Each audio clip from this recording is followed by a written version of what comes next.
morning students.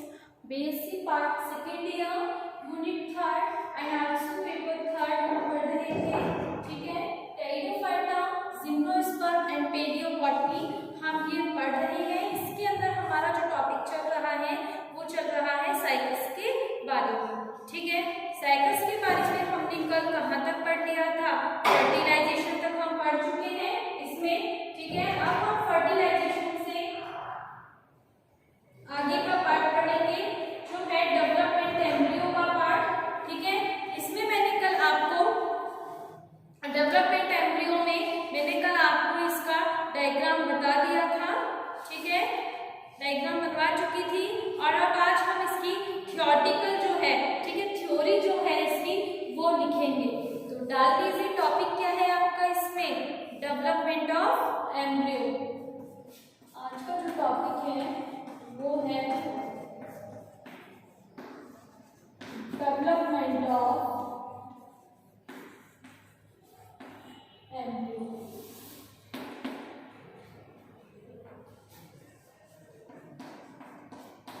भ्रूण का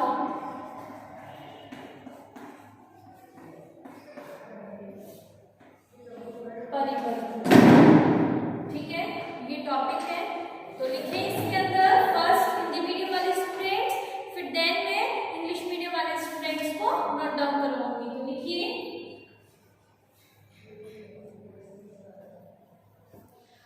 cycas में निषिक्तांड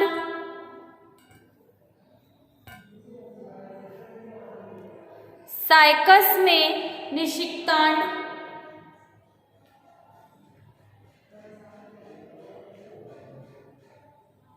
शुरू में केवल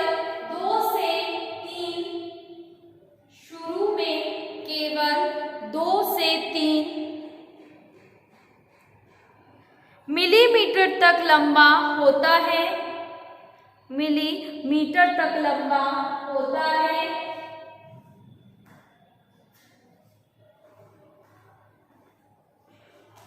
इसका कोशिका द्रव्य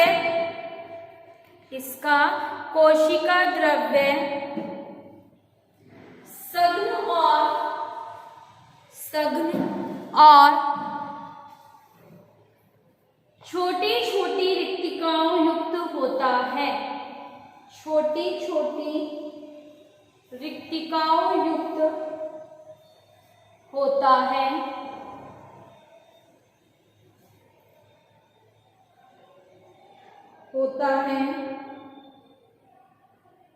यह बिना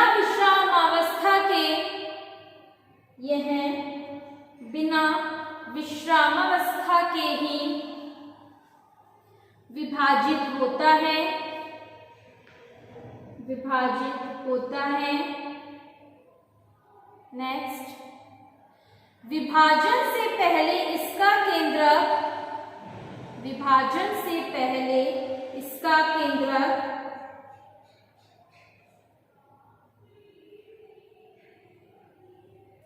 आधार की ओर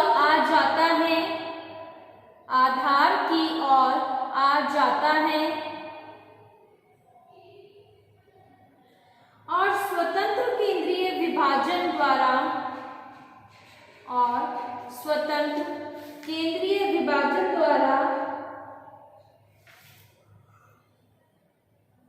128 से 256 तक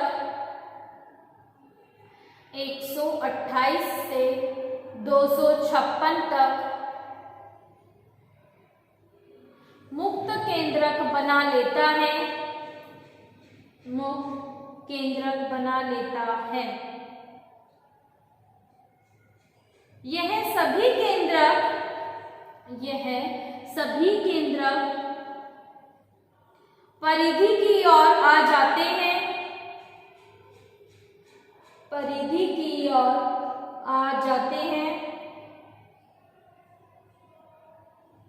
और मध्य में एक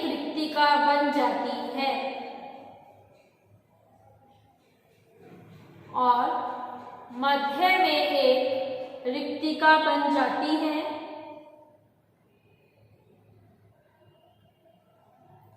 केंद्रकों की संख्या पर केंद्रकों की संख्या ऊपरी सिरे पर कम तथा निचले सिरे पर अधिक पाई जाती है, तथा निचले सिरे पर अधिक पाई जाती है।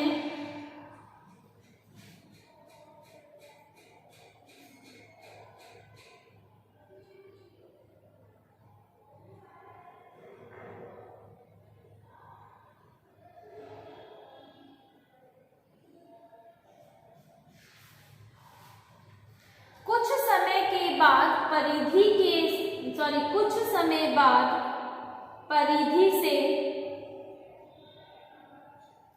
केंद्र की ओर भित्ति बनना, केंद्र की ओर भित्ति बनना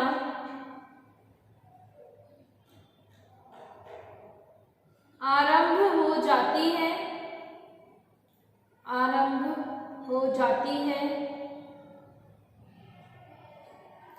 जिससे सारा भाग कोशिकीय हो जाता है, जिससे सारा भाग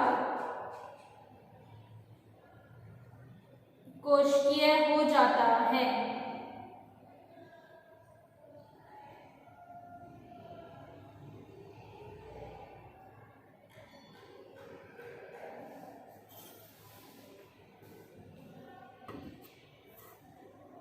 यह अवस्था प्रोएम्ब्रियो अवस्था कहलाती है। यह अवस्था प्रोएम्ब्रियो अवस्था कहलाती है,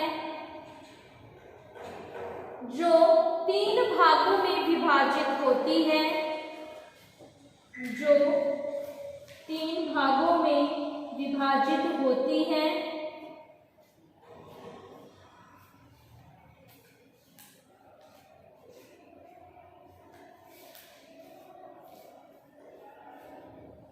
पहला ऊपरी बीजांड द्वार के, पहला ऊपरी बीजांड द्वार के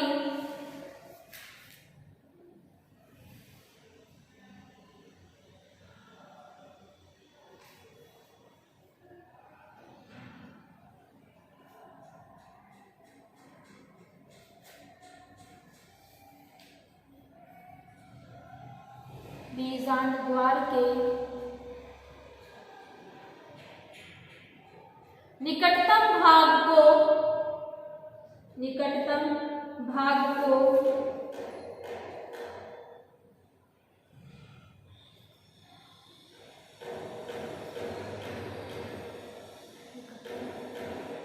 चुस्कीय भाग कहते हैं, चुस्कीय भाग कहते हैं।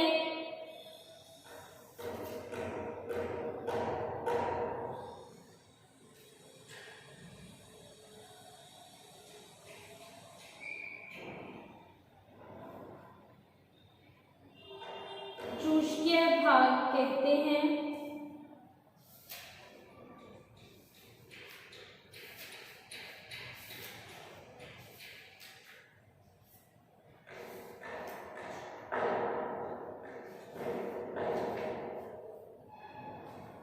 मध्य भाग निलंबक बनाता है, मध्य भाग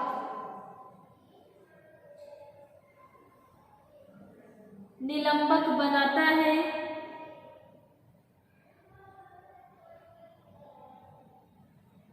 यह बहुत अधिक लंबा और कुंडलित होता है, यह बहुत अधिक लंबा और कुंडलित होता है।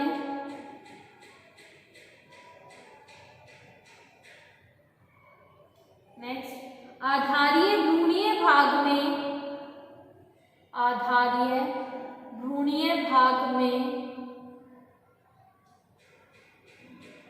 प्रांकुर मूलांकुर, प्रांकुर मूलांकुर और 2 बीजपत्र बन जाते हैं, और 2 बीजपत्र बन जाते हैं।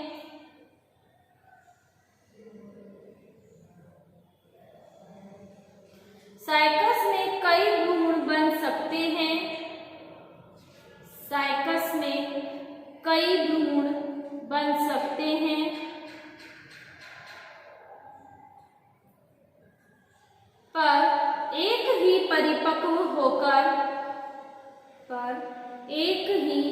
परिपक्व होकर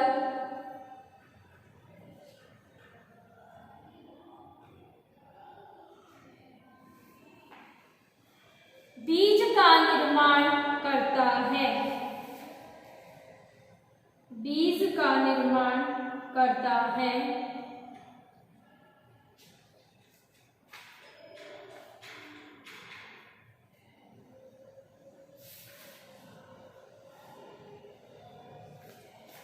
ठीक है, ये हो गया डेवलपमेंट ऑफ एम्ब्रियो।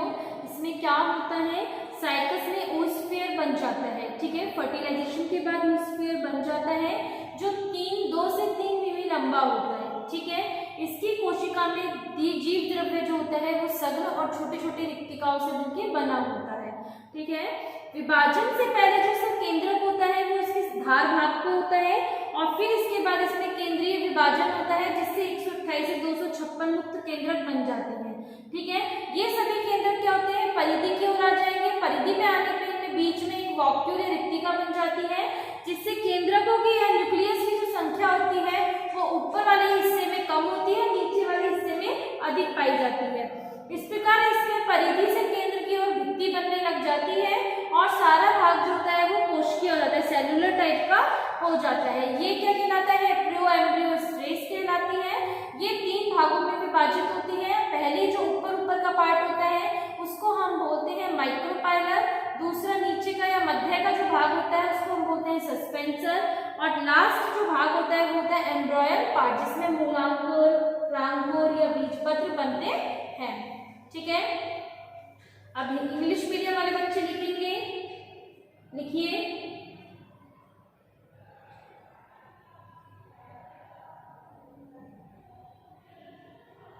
टॉपिक डाल लीजिए development of embryo.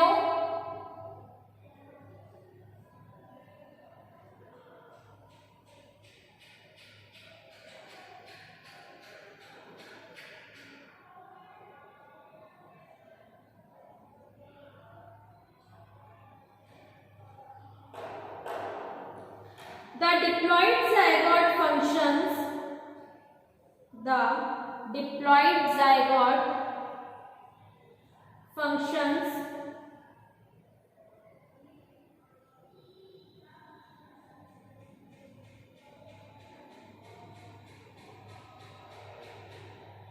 as the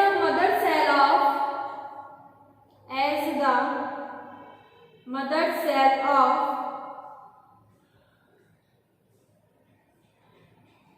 sporophytic phase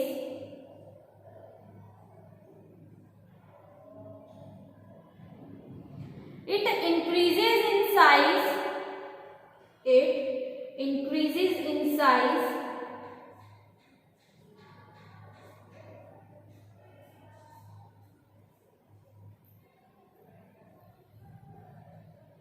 and occupies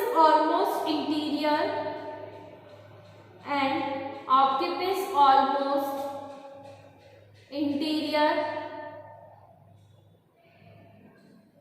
cavity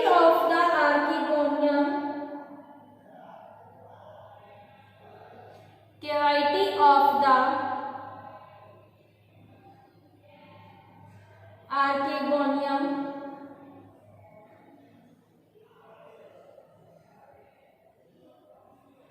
full stop. It undergoes a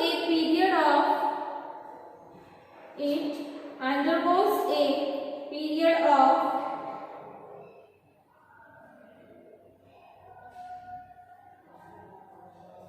rest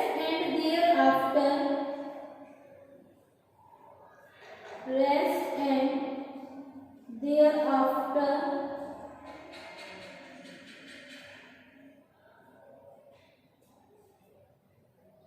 free nuclear division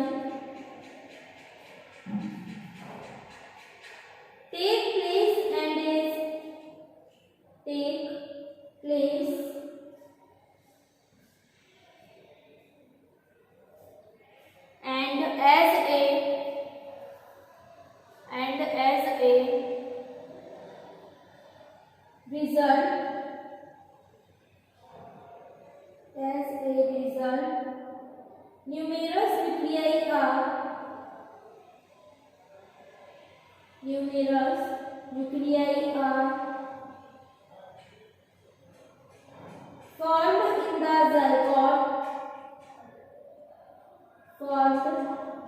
in the zygote,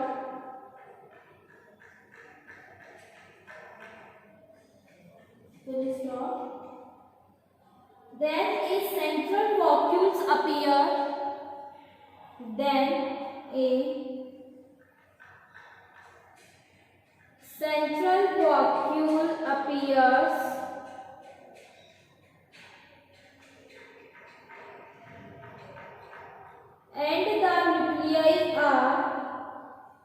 and the nuclei are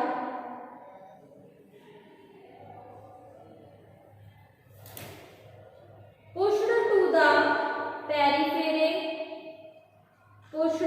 the periphery, full stop. The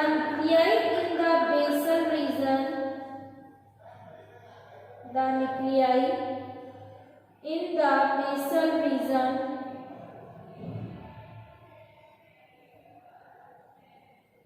are more compactly arranged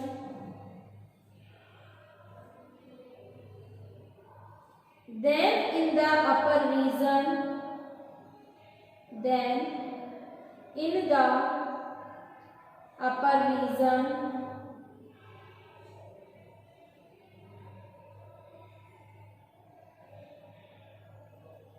full stop.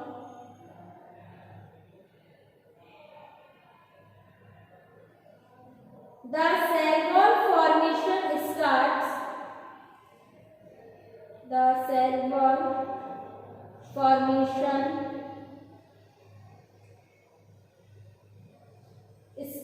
In the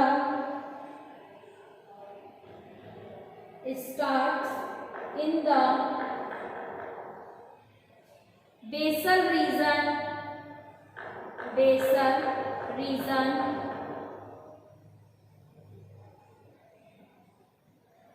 and extends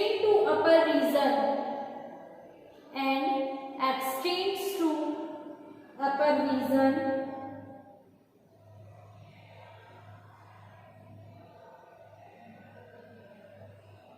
full stop. The cellular structure thus formed, the cellular region thus formed is known as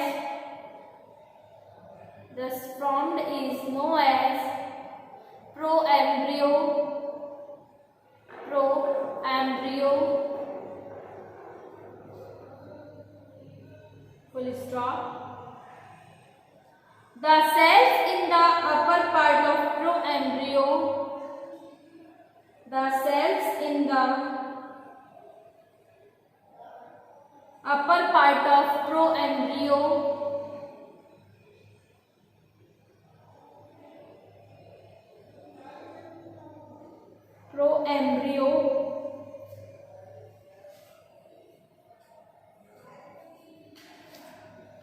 have indistinct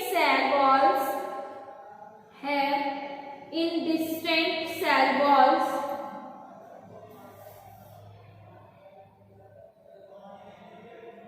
whereas in the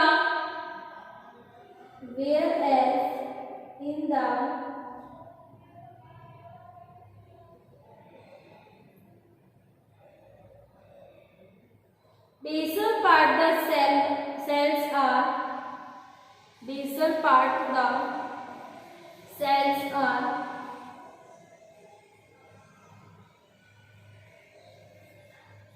well organized,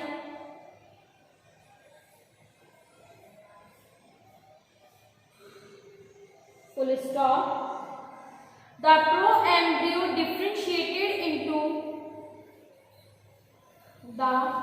proembryo differentiated into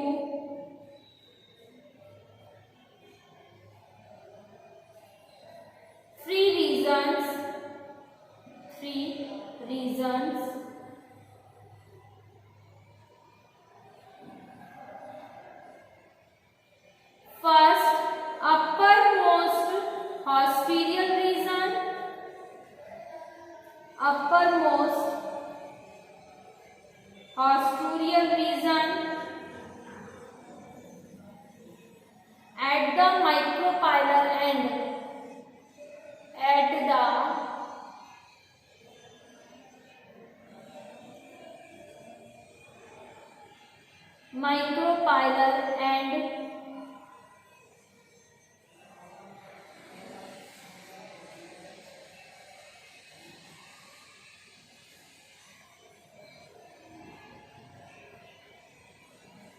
second, the middle suspensor region. Second, the middle suspensor region.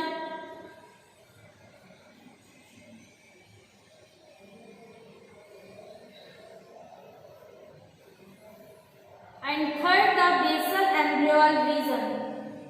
And third, basal embryoal region.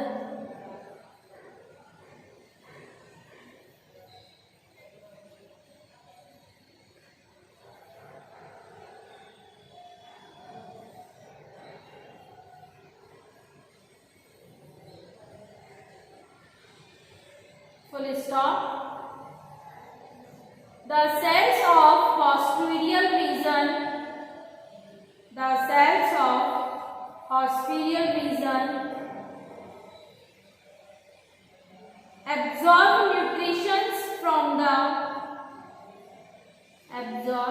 nutrition from the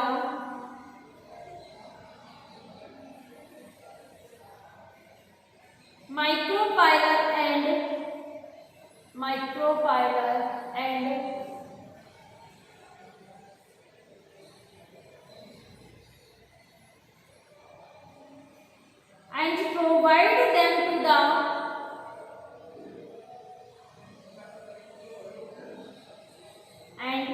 provide them to the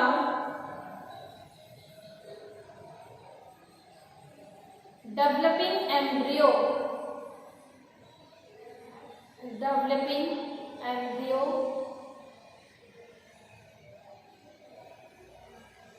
Full stop.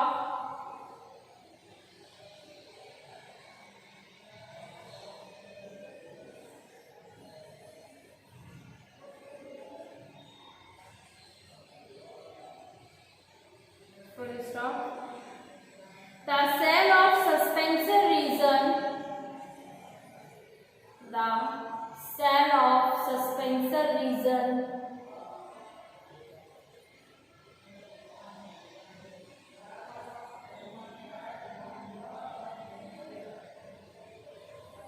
are elongated and much coiled.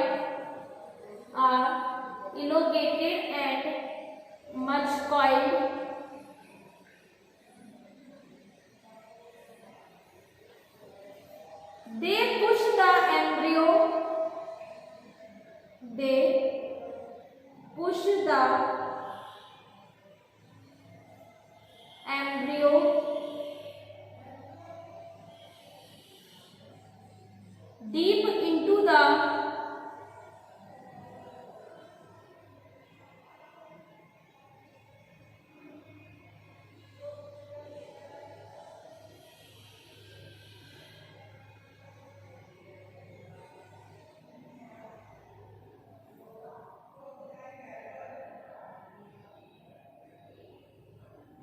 deep into the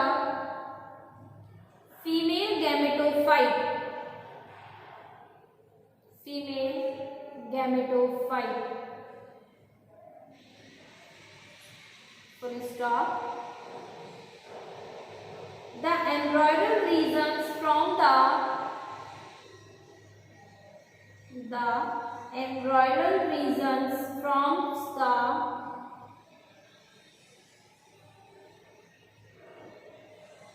main part of the embryo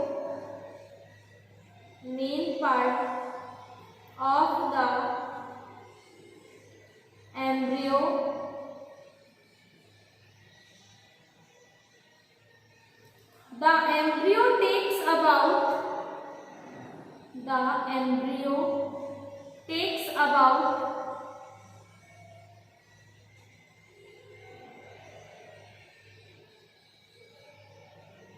1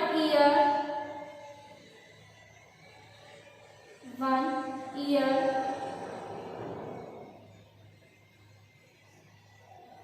for its complete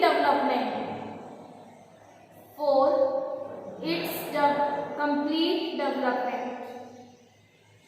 full stop. तो ये है development of embryo के बारे में। किसके बारे में है? डेवलपमेंट ऑफ एम्ब्रियो के बारे में। देखो मैं एक बार आपको समझा देती हूँ। कल हमने इसको समझ तो लिया था, लेकिन अगेन हम इसको एक बार समझ लेते हैं कि एक्चुअली में ये डेवलपमेंट कैसे होता है। देखो यहाँ पे हमारे पास कोई स्पोर है। फर्स्टली हमारे पास वो स्पोर है और ये स्पोर जो है वो 2 से 3 नैनोमीटर है। ठीक है, मिलीमीटर है ये। 2 से 3 मिलीमीटर लंबा है। ये oosphere है या निषिक्तांड है, हम इसको बोल सकते हैं निषिक्तांड। ठीक है, अब इस निषिक्तांड में क्या होता है? एक केंद्रक और छोटे छोटे जीव द्रव्य रिक्तिकाओं में क्या होता है? सघन अवस्था में पाया जाता है। ठीक है, ये इसमें क्या है? साइटोप्लाज्म या हम कह सकते हैं जीव द्रव्य। ठीक है, डेंस कंडीशंस में है या सघन कंडीशंस में ये होता है। इसके बाद क्या होता है? इसमें जो केंद्रक है वो आधार की ओर आ जाता है। ये फ्री न्यूक्लियस है, स्वतंत्र केंद्रक है, ये आधार में है। ठीक है, आधार में आ जाएंगे केंद्रक, 2 हो जाते हैं ऐसे। आधार में ये क्या होते हैं? विभाजन होने से पहले ही ये केंद्रक आधार में आ जाता है। फिर इसके बाद इसमें क्या होते हैं? डिवीजन स्टार्ट होते हैं। स्वतंत्र केंद्रीय डिवीजन, फ्री न्यूक्लियर डिवीजन होगा, जिससे कि ये 128 से 256 तक ये फ्री न्यूक्लियस का फॉर्मेशन कर लेते हैं। कहां से कहां तक कर लेते हैं? 128 से 256 तक मुक्त केंद्रकों का निर्माण कर लेते हैं। इस टाइप से बहुत सारे केंद्र इस टाइप से बन जाते हैं। ठीक है, ऐसे जगह जगह केंद्र हो जाते हैं। यहाँ तक समझ में आया? नेक्स्ट, फिर इसके बाद क्या होते हैं? ये केंद्र क्या होते हैं? परिधि की ओर जाने लगते हैं। ठीक है, किसकी साइड जा रहे हैं? ये परिधि की ओर जाने लगते हैं। मतलब ये सेंटर पार्ट में नहीं होते हैं, धीरे धीरे ये कहाँ जाने लग जाते हैं? सेंट्रल वॉक्यूल बनाने के लिए पेरिफेरी वाले पार्ट में जाने लगते हैं। ठीक है, अब ये आगे जाएगा। आगे क्या होता है? एक वॉक्यूल बन गई पहले तो। ठीक है, अब इसके चारों ओर, इस वॉक्यूल के चारों ओर अराउंड होना फ्री न्यूक्लियस प्रेजेंट होंगे। ठीक है, ऐसे बहुत सारे फ्री न्यूक्लियस ही प्रेजेंट हो जाते हैं पेरिफेरी साइड या परिधीय भाग में। ठीक है, अब क्या होता है? इसमें जो ऊपर की साइड न्यूक्लियस आपको दिख रहे हैं, ये इनका नंबर ऑफ न्यूक्लियस बहुत कम होता है बजाय इसके। ठीक है, यहाँ पर लो न्यूक्लियस होते हैं, मतलब संख्या में कम होंगे, और यहाँ पे हाई न्यूक्लियस होते हैं, मतलब यहाँ ज्यादा होंगे। यहाँ अगर एक लेयर मिल रही है तो यहाँ पे ये बहुत सारे नीचे की साइड इस टाइप से बना लेते हैं।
इस टाइप से यहाँ पे एम्ब्रियो का फॉर्मेशन हो चुका है कंप्लीटली।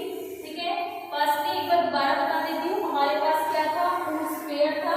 इस ooth sphere में डिवीजन हुआ, डिवीजन होने से केंद्रक अपने आधारीय भाग में आ गया, सेंट्रल पार्ट में आ गया है। फिर इसमें सेंट्रल डिवीजन हुए, सेंट्रल न्यूक्लियर डिवीजन हुए, जिससे 128 से 256 तक फ्री न्यूक्लियस बने। ये न्यूक्लियस क्या करते हैं, आगे चलकर परिधि भाग या पेरिफेरी पार्ट की ओर चले जाते हैं और सेंटर में वॉक्यूल का फॉर्मेशन कर लेते हैं। ठीक है, ऊपर की साइड जो न्यूक्लियस मिलते हैं वो कम होते हैं, जबकि नीचे की साइड लोअर पार्ट में जो न्यूक्लियस मिलेंगे उनकी संख्या या नंबर ऑफ न्यूक्लियस बहुत ज्यादा होता है। ठीक है, नेक्स्ट पे क्या होता है, इसमें इस सेंट्रल वॉक्यूल बन रही है और प्रो एम्ब्रियो का फॉर्मेशन हो जाता है। इस स्टेज को हम प्रो एम्ब्रियो स्टेज भी कहते हैं या प्राग भ्रूण अवस्था कहते हैं। यह प्राग भ्रूण अवस्था 3 भागों में विभाजित होती है। पहला सबसे ऊपर वाला भाग बीजांड द्वारी या माइक्रोपाइलर एंड, जिसमें सूचकांक का निर्माण होता है, वो ये होता है, सूचकांक क्षेत्र का निर्माण करता है सबसे ऊपर। फिर मध्य का भाग निलंबक क्षेत्र या सस्पेंसर्स का निर्माण करता है और सबसे नीचे इससे क्या लगा हुआ रहता है, अटैच सस्पेंसर से ही एम्ब्रियो अटैच रहता है जो भ्रूण का भाग का निर्माण करता है। इसको हम इस भाग को हम बोलेंगे क्या, basal embryonal part, basal embryonal part भी कहते हैं। ठीक है, तो यहाँ पे आपका डेवलपमेंट ऑफ एम्ब्रियोट्रॉफी का आज कंप्लीट होता है। नेक्स्ट क्लास के अंदर हम इसमें आगे सीड और सीड का जर्मिनेशन और अल्टरनेशन ऑफ जनरेशन के बारे में पढ़ेंगे। इसके बाद आपका ये साइकोस टॉपिक है, ये कंप्लीट हो जाएगा। Thank you.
पढ़ेंगे और सीड जर्मिनेशन के बारे में पढ़ेंगे। Thank you.